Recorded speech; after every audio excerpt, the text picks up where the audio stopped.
Good evening, it's 8 p.m. on Wednesday the 20th of March, and this is the 42nd of 53 consecutive 5-mile walks from the Grestwood Disaster Memorial to the Miners' Rescue and back again.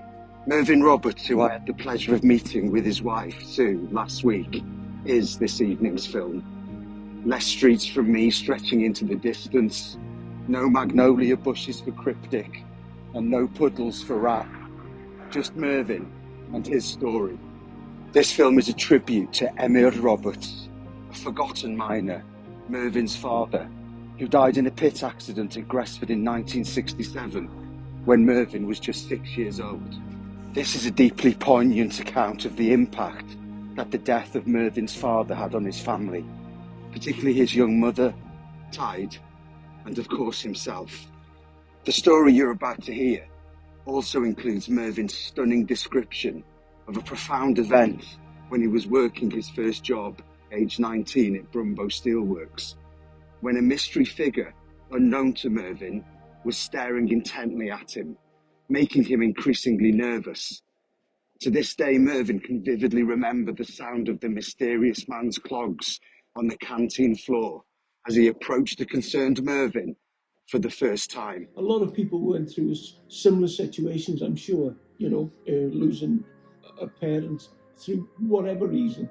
But certainly, speaking from my own personal view, I was sort of brought up by the older generation of our family, because obviously losing a father to a mining accident, my mum being a young woman, a young widow, there was no support in those days, and I can remember the trauma that, even as a young boy, I can remember witnessing the trauma that it caused her.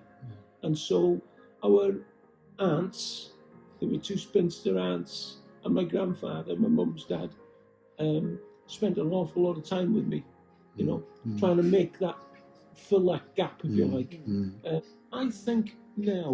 I think back now, I remember my time after losing my dad, and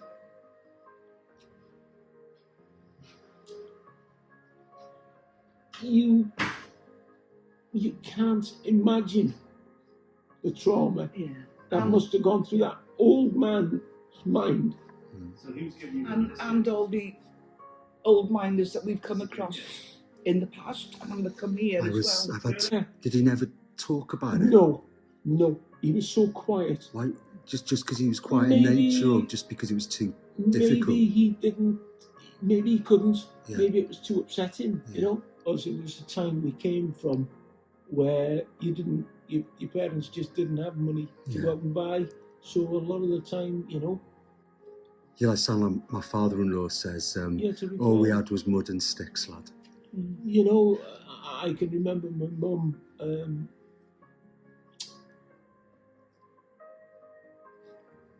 having to repair trousers. She just... Yeah, but you were a big lad and you were going fast. She just didn't have the funding, difficult times, but good memories too. My dad's name was Emyr Roberts, and I received all his documents from his mining career, although he was only young when he died.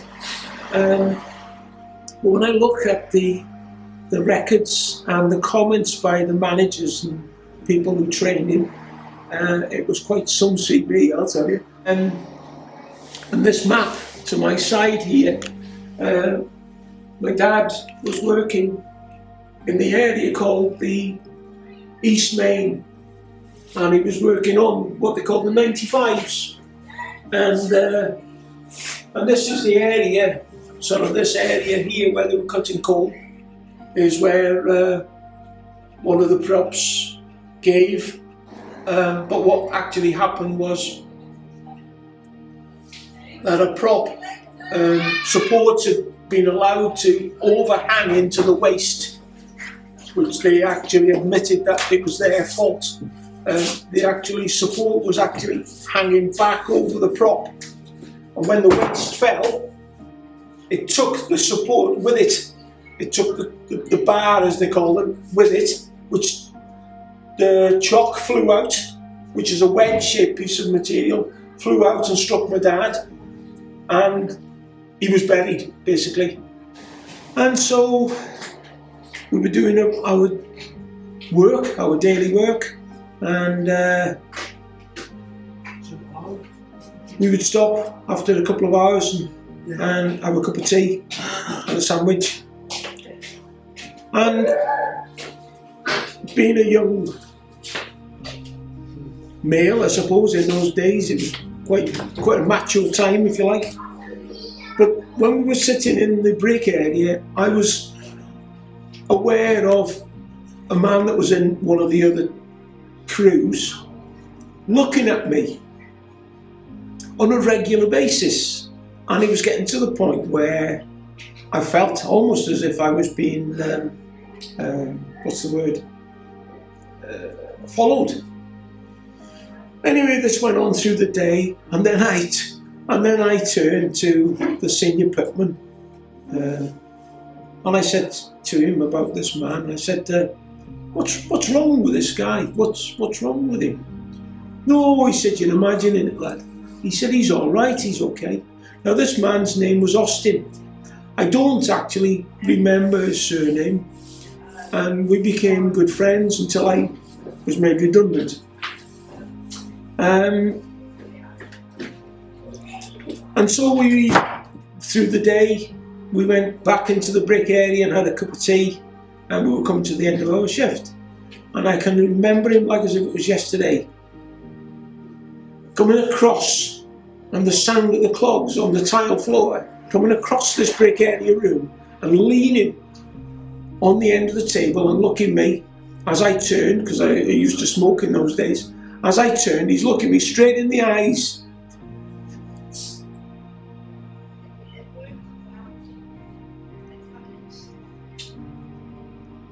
And he said,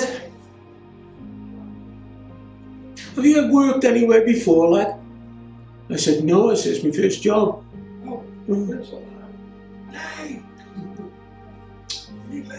And he said, "I don't know." He said, "You've never worked in Gresford?" I said, "No, no." I said, "I haven't." "No." I said, "My dad worked in Gresford." And his words were, "Bloody hell." And then he said my dad's name. Anyway, as it turned out, this gentleman was one of the 4 guys who'd worked alongside my dad and had carried him to the pit bottom and brought him up when he'd had his fatal accident. And he told me certain things about the accident that, looking back, I may have been able to take it now, which I've been asking questions, but at 19 years of age, it just floored me. Some of the detail that he was giving me is not, I was quite surprised. Although, in a strange way as well, I was quite pleased that I'd found out some of the answers to the questions that I obviously thought but not asked, because obviously to ask family members it would be too upsetting, and it was never spoken about. And you look back and you think, wow, if the man was still alive today, whether he would be able to speak about it, I don't know. But at that time, it was a brutal environment. But when I look back at my grandfather, obviously I was only 12 when he passed, and I used to go up there for weekends, put on a coach, and I'd go up and someone would meet me the other end, and I'd spend the weekend with my cousins and with him. And my time was very, very quiet. And as an adult now, I look back and you think, what that man had endured. He lost one boy to TB at 14, and then he went he suffered himself and had to leave the coal industry through an explosion at Plus Power that almost claimed his life. And then he lost his second son in a tragic accident. And you think, wow, you know, how much can these people take? How much punishment can these people handle, you know? And you think, wow, it's just how they lived. I'm so thankful to Mervyn for speaking so honestly. Thankfully, we live in a world today more open to such expressions of emotion, especially as men. It's nowhere near perfect, but it's better. I hope the chance to speak of and remember his father, Emyr, has helped a little. I'll never forget Mervyn's ability to tell a story, his account of the trauma inflicted upon him and his family, Sue's discreet comforting touch when the emotion was clearly hurting Mervyn, and the pride in his eyes when he spoke of reading his father's work records. No one might have talked about it much at the time, but we are now. Emyr Roberts, father of Mervyn, who died aged 35 in a pit disaster at Gresford in 1967, you are not forgotten. This walk is also dedicated to you. This walk was dedicated to Ernest Roberts, Frank Roberts, George Roberts, Idris Roberts, John D. Roberts, and Emyr Roberts. Tonight's song is Fix You by Coldplay.